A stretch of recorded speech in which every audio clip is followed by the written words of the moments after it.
Hey, welcome to my channel. My name is Joy Elizabeth, and on my channel I just kind of walk you guys through different things that I've learned along the way in my embroidery journey, and I share some of that with you. So I hope that you guys stick around. But my last video I released, I was just asking some of y'all some questions like, what do you want to learn about how to run an embroidery business? And my approach and my journey looks a little bit different, I think, than some of the other YouTubers that you might see, and some of the other, even some of the success stories that you see on Facebook and different groups and stuff. My focus is really like, this is not necessarily a second income to pay our bills.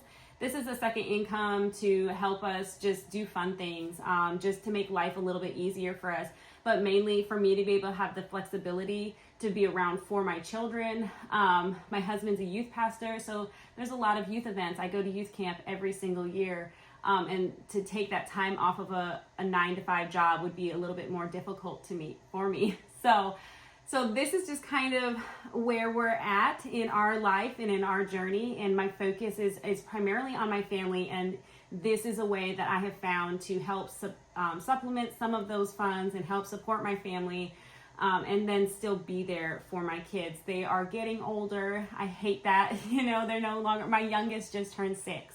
And I feel like once you turn 6, once your little kids turn 6, like that baby stage, it's just gone. They're not little toddler anymore. They're not a little kid anymore. Like they're approaching big kid. He's gonna be in kindergarten again this year. He just had to be held back a little bit, and that's okay. He's got a younger birthday since his birthday's in the summer.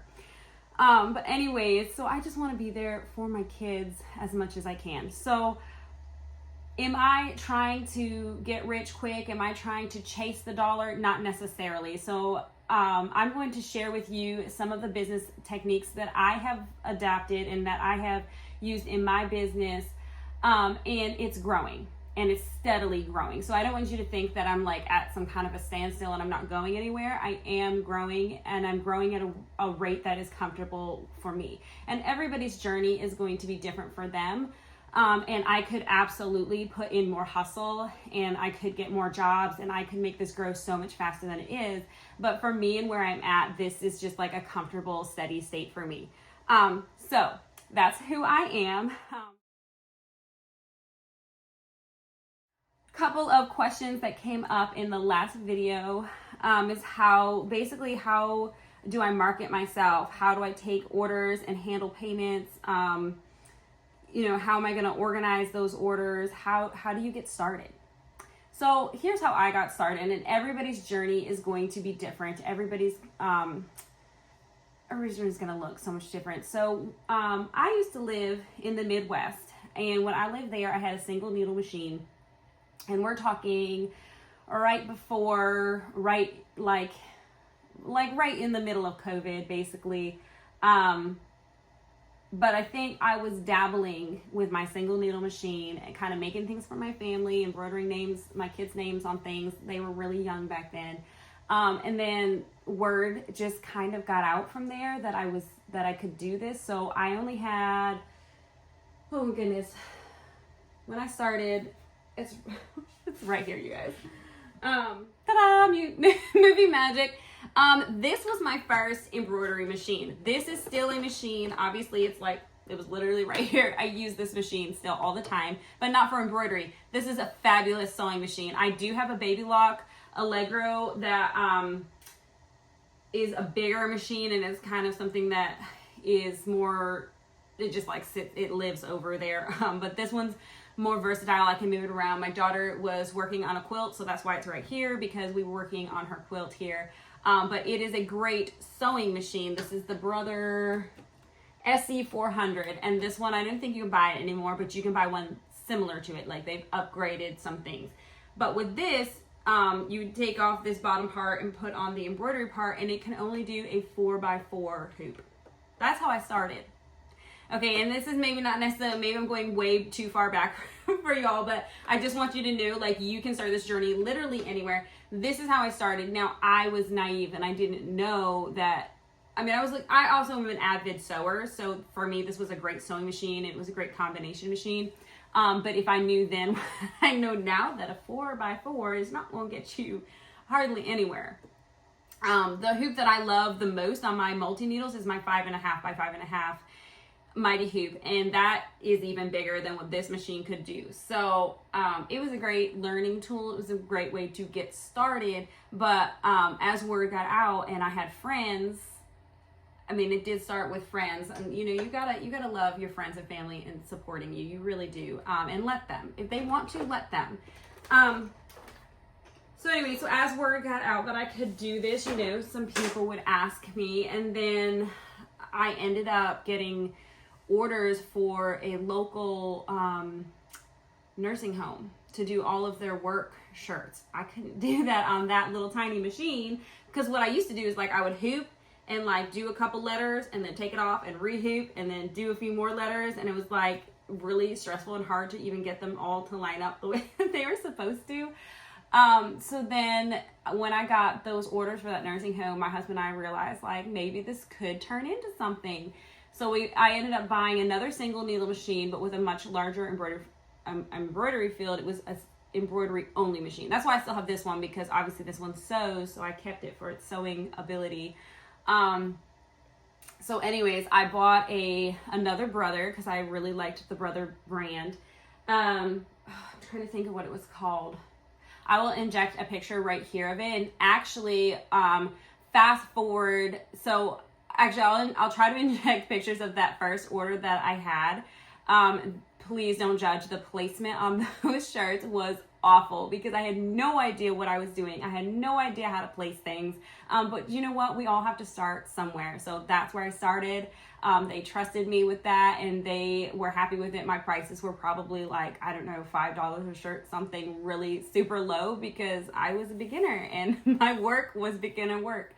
So I'll inject that picture, and then I will also inject a picture of fast forward to when I moved to the South after COVID.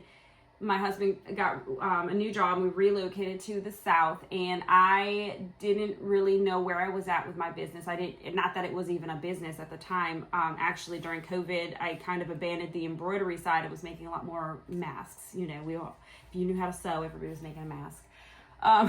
But anyways, and that gave me like my first experience, like first exposure to running a business, you know. So anyways, fast forward, here's a picture of my single needle literally sitting on my dresser in my bedroom, because I didn't even know this room that I'm sitting in is here, but we thought that this was going to be a family room. And it was just such a large space, and I wasn't doing it as a business at the time. We had just moved here. We didn't hardly know anybody. But anyways, I was getting my kids ready for school, and I was embroidering her name on a towel, and I happened to post a picture of it to my personal page, and then from that someone saw it and said, oh my goodness, you can embroider things, like there's a huge market for that here, nobody does it here, you know, you should start putting out there. So then my husband and I got thinking about it, and you know, so then we just I would post pictures of the things that I had done and the things I could do, and then just very slowly, and mostly I really believe like you've got to have a good support system. And I'm talking like, this is like beginner. This is like if you have no startup at all. Like this is how I started up. So anyways, I started up with a single needle machine, running it out of my bedroom. And then I'll inject a few more pictures here of some of the orders that I ended up getting. And yes, some of them were business owners within our church. They were people who knew me, who were supporting me. But we all have to start somewhere. So here's a couple pictures of things I was doing literally on my single needle machine, y'all. So, but I was doing the best that I possibly could with my single needle machine. And because of me doing the best that I could and trying to put out quality work, and yes, my prices were dirt cheap and low because I was just figuring it all out. And then from there, word just continued to spread. Someone would see, and I ended up creating a business Facebook page just to kind of keep, so I wasn't blasting all of my embroidery stuff on my personal page. Every once in a while I will share on my personal page, and I will like share from my business page to my personal page, but I just kind of try to keep them separate so that one, it feels more like a business entity, and then two, so that I'm not bombarding all of my personal friends with things that they don't necessarily, I mean, they support me, but they don't need to see it blasted all the time. It just, and it's just having that business page, I think, makes it more shareable. I don't have to make my personal page public. I don't need everybody and their grandmother knowing what, you know, I'm doing in my personal life. So my personal page stays a little bit more private, and then my business page, obviously, is very public. So that's how I started, just posting pictures. Guys, just post those pictures. Take good pictures. I probably take, oh my goodness, 15 to 20 pictures of a product, like every angle, just sitting there, and then I try to edit it to get the lighting just right. So like try to mimic what it looks like in person, because is it just me, or are pictures and like the lighting and trying to get it to look how it looks in real life like one of the most difficult parts of this job, right? So anyway, so take those pictures. I feel like I'm maybe rambling on a little bit too much, and please, I will try to put chapters in so you can skip around, because maybe this personal story of how I got started is too much for you. You're just bored. But anyway, so how do I market myself? Pictures. I mean, I don't know how else to say it. Like, and again, keep in mind that like I'm not hustling as hard as I could be hustling. There are other ways to market yourself. Absolutely. You can pay for ads. I could probably be dropping because I'm local and I try to stay local, I could be bringing my business card places. Like, there are other ways I could probably market myself, but the main way that I market myself is through Facebook and just posting pictures. Facebook and Instagram. Now, I know Instagram's probably more popular, especially with the younger generation, than Facebook. And I just forget to like open it up and look at it because it's redundant to me. I don't know. I'm just kind of old school. Yes, I can't believe Facebook is old now, guys. I feel so old. But I use Facebook, and it's linked to my Instagram. So the pictures that I post will go on both. So I just try to take really good pictures of my product. I have this wooden table, and it's kind of junky. Someone gave it to me. It was a craft table before I inherited it from my friend, and so it's got stains on it, and it's got markings on it, and it's really beat up. So it's probably not the best backdrop for my pictures, but this is where I'm at. I've got I don't know if you can see this if I pull this over. Like, I've got some lighting that I use. I have a ring light that I use, and I just try to do the best that I can. And before I even had the lights, I would just try to place it in the best lighting and do the best. You just got to get those pictures to look nice. Especially with those new iPhones, you can do the portrait setting, so that's always nice. Also, with pictures, while I'm talking about it right now, please make sure, and I'm just speaking out of experience, put your business card. Oh, I do have business cards too. That's another way that I market probably. I will slip a business card in with every single order, especially for new people. If they are like returning customers, I don't want to waste my business cards. They already know who I am. But I try to slip in a few so that they can share them, because again, it's word of mouth. It's shares. It's like, this girl did a really good job. Here, you want to use her. Here's her card, kind of a thing. All right. But pictures, make sure you're putting a watermark of who you are, or your business card in there, or get one of those. You can go on Etsy and get those wooden signs made up of your logo. I think those are so cute, and I would love to get one. I don't really even know why I haven't. But I just use my business card in most of my pictures because it's so frustrating. I wish I had it here. I actually still have the sweatshirt. I made a sweatshirt a few years ago. I was selling these sweatshirts at my church for a fundraiser for Speed the Light, Speed the Light is a missions giving that the Assemblies of God does for their youth. Like, that's what our teenagers raise money. That's the organization. Anyways, not important. I was doing a fundraiser. So I was selling these sweatshirts at my church, and I took a picture. It's literally on this wall, y'all. Some of you probably, if you're in the buy group, have seen it. It was one of those Godfidence shirts, and it was a gray shirt with pink and white writing, and I had a nice picture of it hanging on this wall, and it was like nice, like depth of field. It was like a really nice picture of this sweatshirt, and I had shared it probably in the buy embroidery group, but where they stole it, guys, they stole it. Someone stole it. They stole it from my Etsy review, because I like to I bought the design from Etsy. I like to review the stuff I make on Etsy, so or I buy on Etsy. So I had that picture on my review in Etsy, and it didn't have my watermark, and it didn't have my card with it, and someone stole it from Etsy, from my review, and now posts it all the time in the buy group and says, oh, I just digitized this last night, I just worked on this last night, and contact me for digitizing. Guys, I get so angry every time I see it, because they have been repeatedly using that same picture. And so now, as soon as somebody in the buy group sees that picture of my work, something that I did, they immediately think, oh, it's spam. I'm like, oh, they're associating spam with my work. It is, because someone has stolen it and is using it for spam. So frustrating. So, word of advice, make sure that you put a watermark, or make sure you put your business card, or like label your picture some way. I didn't think it was that important until my thing got stolen, and now I'm like, that is frustrating. So that's how I market myself. I take pictures and I post them on Facebook. I wish that there was more to it. And I guess it's kind of like luck. I mean, I don't know. I mean, there's other places. Okay. So here's the thing, again, like, I'm not very savvy. Hello, I can't believe I'm on YouTube, because this is not really my comfort zone at all.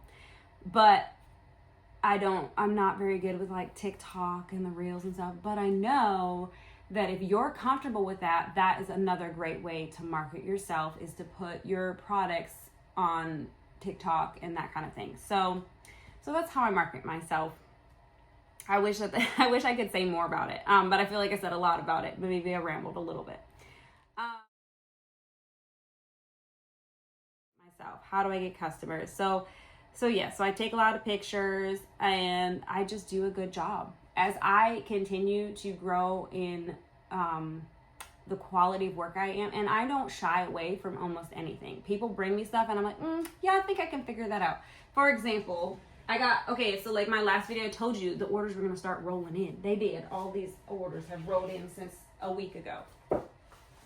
So for instance, this one here, this has been embroidered from the company. It's from LOB, and this was she said it was the recommended color. So she's like kicking herself, because she's like, I wish I didn't pick that color. It's black on black, and sometimes, the tone on tone is good, but guys, like, you can hardly see that at all. So she contacted me and asked if there's anything I can do about this. I told her I would try. So I told her there's a couple different options. I could try to pull it out, but that might be difficult. I could try, because it's so tone on tone. I might even be able to just embroider on top of it, or put a tone on tone type patch on it. I don't know. But that's just it. Whatever my clients are asking of me, I usually am like, I can try to figure it out. And usually I do. And I guess that's just where I'm talented in that way. Maybe not everybody can figure it out, but I usually do. And because of that, I think word of mouth has spread. Like, for instance, for quilting. So someone had brought all of her baby clothes for her son to a woman who said that she could make this memory quilt from her son's baby clothes, and she super glued it together.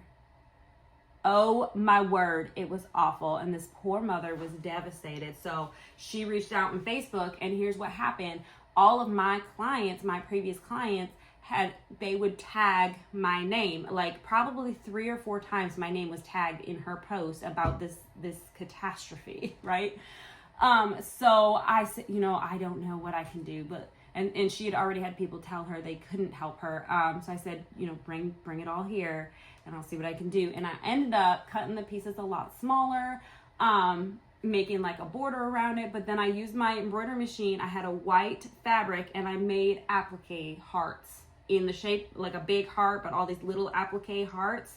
I just appliqued them all onto this quilt for her, and it turned out beautiful, and I was able to salvage something. So, but that is how the word of mouth works for me, is that through Facebook, but through also just personal contact. People will come to me all the time and be like, oh, so-and-so mentioned you, and they'll call me. So that's how I market. That's how I get customers.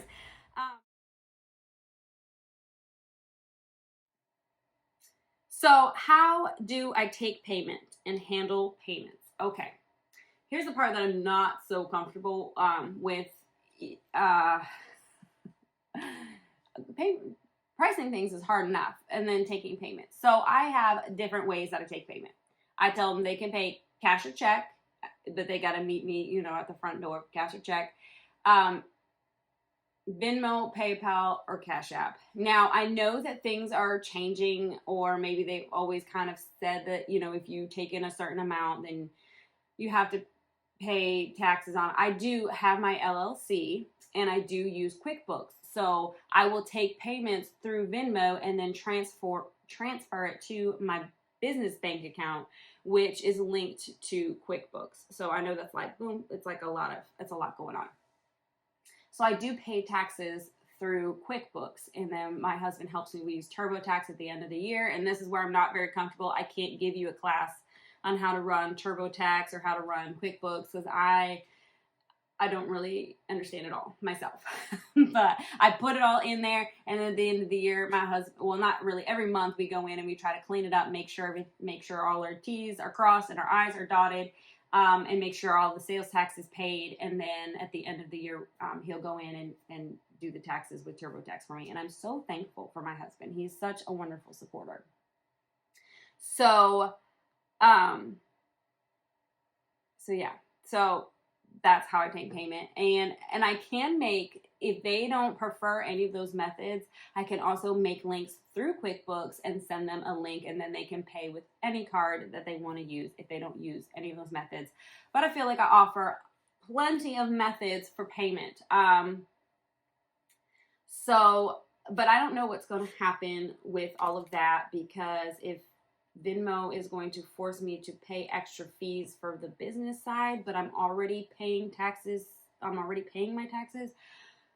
If you know, please comment below and let me know, like, maybe a better way to do it, or some of your advice, because I would love your advice on all of that, because I don't know. So I do pay my taxes. I just don't pay them through Venmo. So I don't know how that's going to pan out for me. But Venmo is probably the most preferred way that people pay, and then Cash App is like right up there under it. And then I have a few that use PayPal instead, and I have a few that will pay cash. Not too many checks. Once in a while, we'll get checks, but not too many. So that's how I handle my payments. So for repeat customers or personal friends, I don't mind if they pay at pickup, but especially if it's something that I've posted on Facebook and it's somebody had seen, like, for instance, I don't have one here, the cheer shirts that I did. If I post a picture of that on Facebook, and then that's getting blasted because it gets shared by everybody who has enjoyed my work, they'll share it. And then I will get a lot of new customers that way. I do require payment before I start those, especially because I'm supplying the sweatshirts. That's an investment on my part, and I can look at my shelf, and I've already got a few either mistakes. They're all mistakes. They're either there's nothing wrong with them, but I accidentally did the wrong size, or yeah, that's pretty much it. I did the wrong size. Not their fault, my fault. So I've got a few extras, and sometimes I'll post them like around Christmas time. Hey, I'm cleaning out. This is what I've got, and I'll discount them. Mistakes happen. So, and it's fine. But I do try to get them to pay me before I stitch anything. And then, so what I'll do is I've got my clipboard here. Let me see if I have, yeah. So this one on the back here would be an example. It's kind of a mess. this is from January and February. I was doing these baseball mama shirts and soccer mom shirts. So what I would do is this, and when I'm getting like a lot of orders from a Facebook post, I will usually make like a list like this. So I put their name, the size of what they want, their contact info. That's what that says up there, but that's not what it was. I was putting what the item was. So it was a baseball hoodie, a Bears sweatshirt. Okay, so there's a couple other things here, but down here would be like the soccer mama ones. And then I would put how much it is, and then if it was paid or not paid, I would go ahead and put it here. If it's paid, obviously I'm going to stitch it out. If it's not paid, I'm going to remind them to try to pay me. And then once it's done, I would check it off. And then reach back out to them and let them know that it was ready for pickup. And sometimes I wouldn't even get the paper. Sometimes it just looks like this, like just random scratching, like I'm writing down as people are ordering. Because sometimes those messages on Facebook too can kind of get lost. And so like I try that as soon as they have actually made an order and they've paid, then I write it down. Because if I don't write it down, my ADHD brain is literally going to forget. So that's how I would do those ones. Now, for these, all these kinds of things that people are bringing me, I don't, and this is me personally, you can do what you feel is you're more comfortable with. I don't get hung up on payment before I stitch because they're literally bringing me their items. So like to me, this is collateral. You don't get this back until you've paid me. And I've never had an issue. I've never had an issue. The issue with the sweatshirts and things that I make is that if I don't get them to pay me beforehand, sometimes they change their mind and they decide they don't want it anymore, and then I never hear from them again, and then I get stuck with their product that I made, and sometimes it's personalized. Now, if it's just like where the Ware County Gators, so like if it's like just a Gators mama shirt, and it doesn't have anybody's name on it, because a lot of them will put the name of the student on the sleeve or whatever. If it doesn't have anybody's name on it, I guess I could take the payment after, because I could potentially sell that to someone else if they didn't pick up. But if they want it personalized, you best believe I want that payment beforehand, because I don't want to be stuck with your stuff that I'm literally going to be stuck with and can't sell. So, and I'm just a nice person, guys, and it's hard for me sometimes. I need to be more authoritative and be like, pay me. But anyways, and then, so that's kind of how I handle payment. And again, I'm being very vulnerable with you guys. So please don't judge me if you don't like the way that I run my business. Advice is welcome. Kind advice is always welcome, but please don't get in the comment section and rip me apart because you don't like the way I'm maybe feel disorganized, or that's what I said. I've hesitated to share all of this with you because sometimes I just don't feel like, I know what I'm doing, but this is what I'm doing. This is what's been working for me. And so I'm sharing it with you. So that's kind of how I handle payments. And that's kind of how I organize my month. So because of that, and as my business began to grow, I've tried a lot of different ways to organize my monthly payments. I've tried putting it on a whiteboard, and that was fine. The problem with the whiteboard was that once the orders were done and picked up, I would erase them off my whiteboard. And then when it was come time to put it all into QuickBooks, because I don't do each order, I do it like at the end of the month. I take all of those orders and then I move a big chunk into QuickBooks and call it like Soccer Mom Facebook Sales. So I'll put a Soccer Mom Facebook sales into QuickBooks, and then all of those sweatshirts that were made in that category would go in, and then I would pay the sales tax on that and all of that.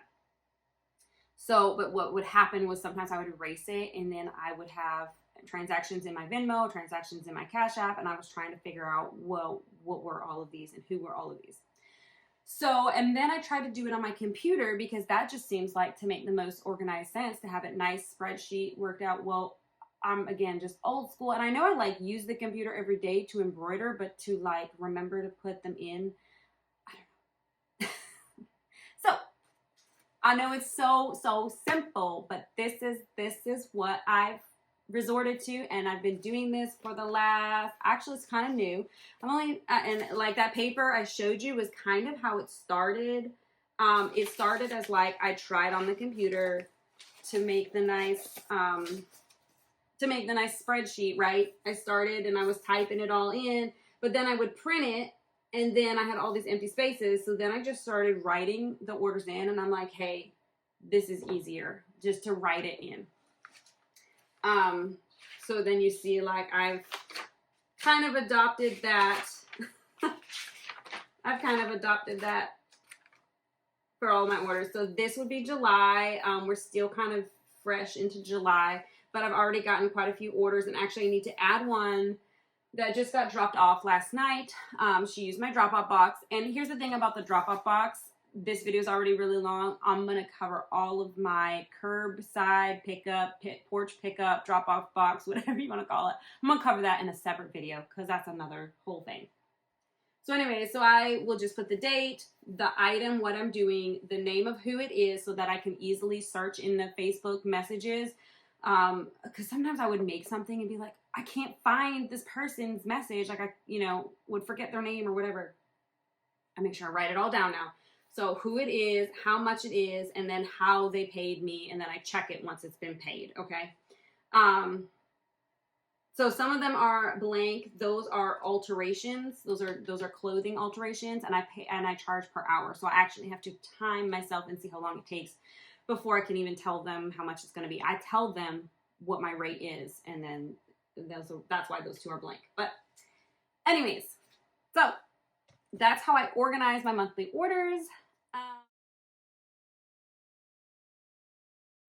Okay, so another question that came up in the last video I did was, how do I handle jobs that need to be digitized? So a lot of times I don't need to digitize every item. If I'm doing one of the Cheer Mom shirts or one of the Gator shirts or one of the sweatshirts or whatever, I've got all of that already. I've got the fonts, I've got the bows, I got the, whatever. I have been doing this for years, so I have a whole hard drive full of designs. If I already have a design, obviously I'm not going to charge them a setup fee.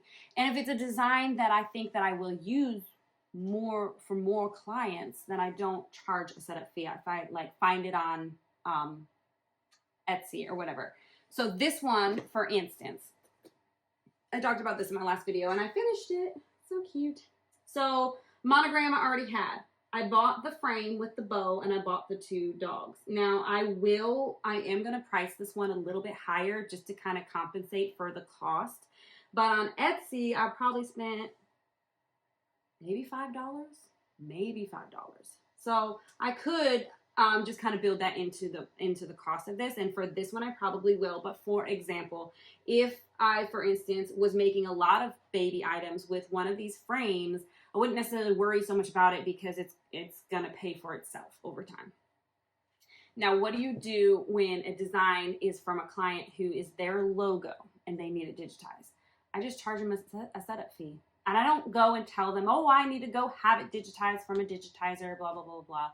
I just say there's a setup fee of $10, $25, depending on the size. If it's a chest logo, my digitizers that I use, and I use multiple ones, and I can't really recommend anybody in particular because I'm kind of always bouncing around from digitizers.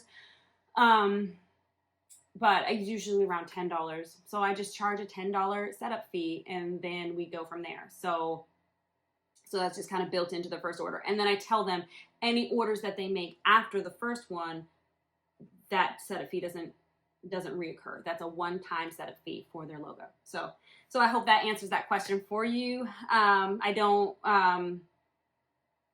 don't really ask whether I'm the one digitized or someone else. They don't care about all that. I just tell them it's a setup fee, and that's where we go from there.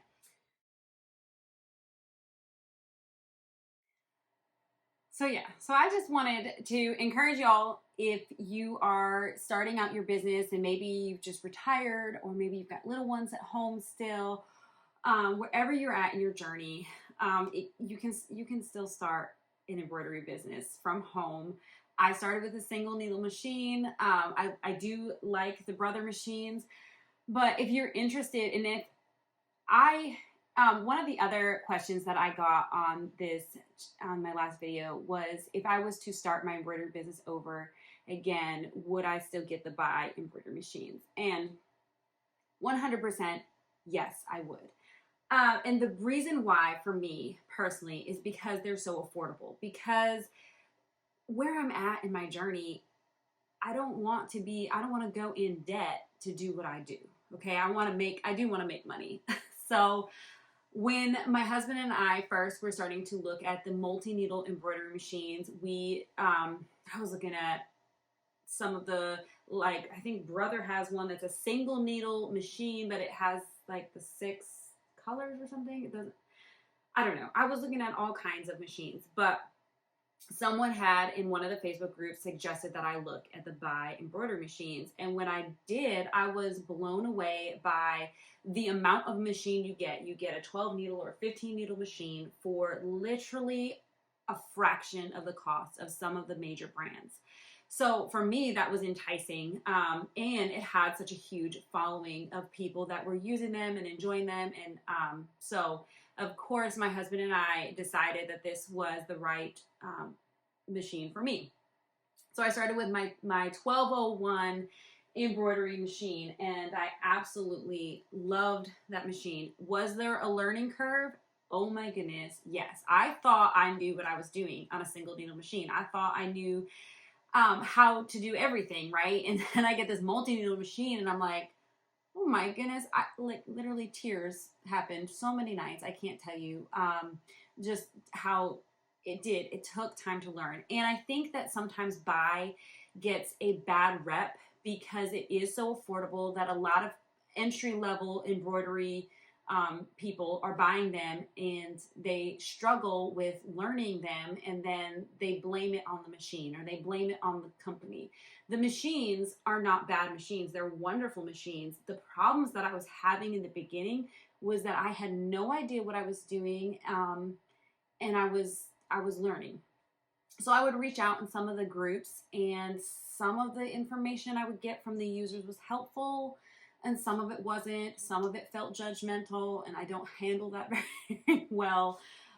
So what I ended up doing was actually taking advantage of the reps from buy, the actual like technicians from buy, and I would work with them. And I know like one of the other bad reviews that buy gets is that they don't have help or whatever. And I don't know who is saying that, because I've always gotten the help that I need.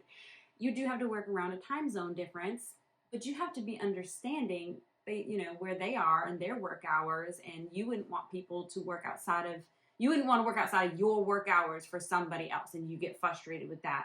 So you have to be respectful. If they're the company, they're the ones that are supplying these machines, you have to be understanding and respectful of their time zone.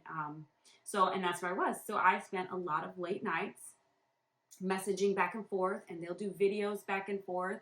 And they are very helpful. And if they don't know this specific answer, they'll reach out to one of the other technicians that is more skilled in that area, and they'll connect you with them. So their goal is to make sure that you learn your machine and they help you.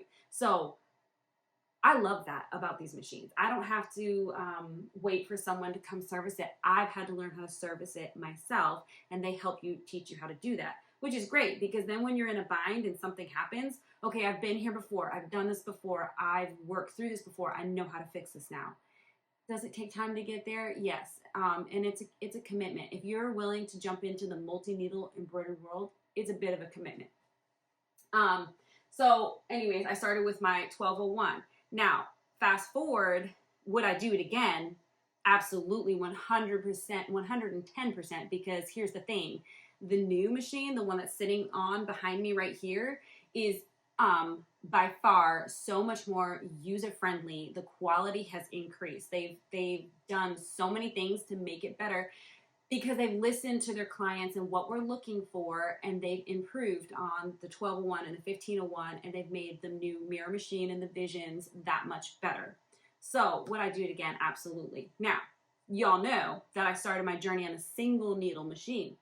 I can't speak from experience here because I've never owned one, but have you looked at the Poulin single needle machines? They're very affordable, and some of them look way nicer than the Brother machine that I used to work on. They have a bigger embroidery field, and they have that whole the big computerized screen on the side, for probably the same price that I paid for my Brother years ago, which would now be more expensive today. So again, so affordable. And so if you're looking into starting an embroidery business and maybe you're not ready to financially commit to one of the multi-needle machines, I would personally, if it was me and I was doing it again, I would get myself a Poulin. And in fact, like, I've even played with the idea of getting one just because I would love to have one. Like, I just think, from what I used to have, I ended up selling it to get my baby Lock Allegro.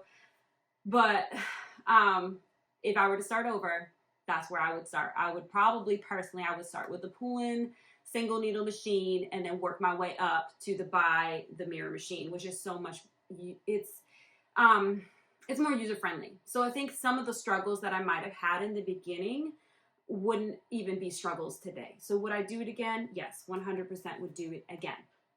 So with that, I'm not trying to get all markety on you, but I do have a link in the description below for the buy mirror machine. You can get $100 off if you use that code. I know it's a little finicky to copy and paste, but it does work. If it doesn't work, contact me. I will make sure that I figure it out for you. And then also Richword is having like a huge sale right now. So check them out. That's also my link under like threads, bobbin, stabilizer. Will link you to Richwood. So check that out because they're having a really good sale right now. So if you're looking to start, now would be a great time. And then also the MightyHoops are fabulous. So if you're interested in those, I have a link for that in the description below. And I tried to cover in my description all the links to all of the things that I use regularly. So I hope that you guys take advantage of that. Check that out. Let me know if you have any questions on any products. If I don't have the product, I can probably answer it for you. I can find out the answer. But I do have quite a few products now for these machines, for both the old machine and the new machine. I can tell you what will work on the old machine and what won't work on the new machine. So if you have any questions, please feel free to reach out and let me know. Let me know future videos that you might want to see. I am going to work on I want to work on a quilting video on showing you how to quilt with your embroidery machine, and also doing the side of a hat. Those are some things that I kind of have on my playlist in my mind for future videos. I'm not sure when I'll get them out to you, but those are things that I'm working on because of viewers like you who have requested them. I have heard your request. I am working on it. It's just a matter of fitting it into my life and my busy schedule. So thank you guys again so much for tuning in and just listening to me and letting me be vulnerable with you, because this is vulnerable for me to share so much of my personal journey with you. But I recognize that each one of us is on a different journey, and we're at a different place in our business, and we're at a different place in our embroidery. So I hope that this channel is a good place for you to come and feel supported, and to come and learn. So I hope that I've taught you something today, and I hope to see you guys in the next video. Don't forget to like, share, and subscribe.